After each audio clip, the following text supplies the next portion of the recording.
Hi hello ಸ್ನೇಹಿತರೆ, ನನ್ನ YouTube ಚಾನಲ್ಗೆ ಸ್ವಾಗತ. ಸ್ನೇಹಿತರೆ, ಈ ವಿಡಿಯೋದಲ್ಲಿ ನಾವು 2025ರ ಸ್ವಾತಂತ್ರ್ಯ ದಿನಾಚರಣೆಯ 15 ಸಾಲುಗಳ ಭಾಷಣವನ್ನು ತಿಳಿದುಕೊಳ್ಳೋಣ. ದಯವಿಟ್ಟು ನನ್ನ ಚಾನಲನ್ನು ಯಾರಾದರೂ ಸಬ್ಸ್ಕ್ರೈಬ್ ಮಾಡ್ಕೊಂಡಿಲ್ಲ ಅಂದರೆ ದಯವಿಟ್ಟು ಸಬ್ಸ್ಕ್ರೈಬ್ ಮಾಡ್ಕೊಳ್ಳಿ. ಹಾಗೆ ಒಂದು ಲೈಕ್ ಮತ್ತು ಶೇರ್ ಮಾಡಿ. ಮೊದಲನೇ ಪಾಯಿಂಟ್, ಗೌರವಾನ್ವಿತ ಗಣ್ಯರೇ, ಮುಖ್ಯ ಗುರುಗಳೇ, ಹಿರಿಯರೇ, ಶಿಕ್ಷಕರೇ ಹಾಗೂ ಪ್ರೀತಿಯ ಗೆಳೆಯರೇ, ಎಲ್ಲರಿಗೂ ನಮ್ಮ ಭಾರತದ ಸ್ವಾತಂತ್ರ್ಯ ದಿನಾಚರಣೆಯ ಹೃದಯಪೂರ್ವಕ ಶುಭಾಶಯಗಳು. ಮೂರನೇ ಪಾಯಿಂಟ್, ಇಂದು ನಾವು ನಮ್ಮ ದೇಶದ 79ನೇ ಸ್ವಾತಂತ್ರ್ಯ ದಿನಾಚರಣೆಯನ್ನು ಆಚರಿಸುತ್ತಿದ್ದೇವೆ. ನಾಲ್ಕನೇ ಪಾಯಿಂಟ್, ಆಗಸ್ಟ್ 15, 1947ರಂದು ಭಾರತವು ಬ್ರಿಟಿಷರಿಂದ ಸ್ವಾತಂತ್ರ್ಯ ಪಡೆದ ಸುದಿನ. ಐದನೇ ಪಾಯಿಂಟ್, ಈ ದಿನ ನಾವೆಲ್ಲರೂ ಹೆಮ್ಮೆ ಪಡುವ ದಿನವೆಂದರೆ ತಪ್ಪಾಗಲಾರದು.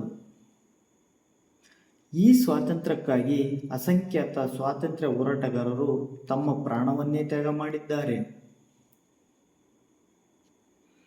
ಅಂಥವರಲ್ಲಿ ಮಹಾತ್ಮ ಗಾಂಧಿ, ಭಗತ್ ಸಿಂಗ್, ಆಜಾದ್, ಸರ್ದಾರ್ ಪಟೇಲ್ ಹಾಗೂ ನಮಗೆ ತಿಳಿಯದ, ಕಣ್ಣಿಗೆ ಕಾಣದ ಎಷ್ಟೋ ಹೋರಾಟಗಾರರ ಶ್ರಮದಿಂದ ಈ ದಿನ ಸಾಧ್ಯವಾಯಿತು. ಅವರ ತ್ಯಾಗದಿಂದಲೇ ಇಂದು ನಾವು ಸ್ವತಂತ್ರವಾಗಿ ಬದುಕುತ್ತಿದ್ದೇವೆ. ಸ್ವಾತಂತ್ರ್ಯವನ್ನು ಉಳಿಸಿಕೊಂಡು ಹೋಗುವುದು ನಮ್ಮ ಹೊಣೆ. ನಾವು ಸ್ವಾತಂತ್ರ್ಯ ಚರಿತ್ರೆಯನ್ನು ಎಂದಿಗೂ ಮರೆಯಬಾರದು, ಎಲ್ಲರಿಗೂ ತಿಳಿಸಬೇಕು. ಶಿಕ್ಷಣ, ಶಿಸ್ತು, ಸತ್ಯ, ಶ್ರಮ ಹಾಗೂ ಏಕತೆಯ ಮೂಲಕ ರಾಷ್ಟ್ರವನ್ನು ಮುಂದೆ ತರಬೇಕು.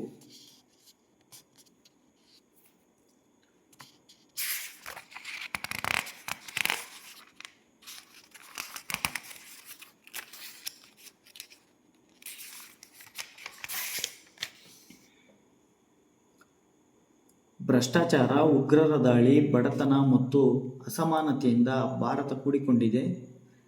ಅವುಗಳೆಲ್ಲವನ್ನು ನಿರ್ಮೂಲನೆ ಮಾಡುವುದು ನಮ್ಮ ಜವಾಬ್ದಾರಿಯಾಗಿದೆ.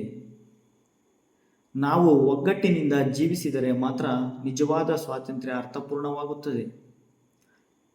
ಮತ್ತೊಮ್ಮೆ ಎಲ್ಲರಿಗೂ ಸ್ವಾತಂತ್ರ್ಯ ದಿನಾಚರಣೆಯ ಶುಭಾಶಯಗಳನ್ನು ತಿಳಿಸುತ್ತಾ ನನ್ನ ಭಾಷಣ ಮುಗಿಸುತ್ತಿದ್ದೇನೆ.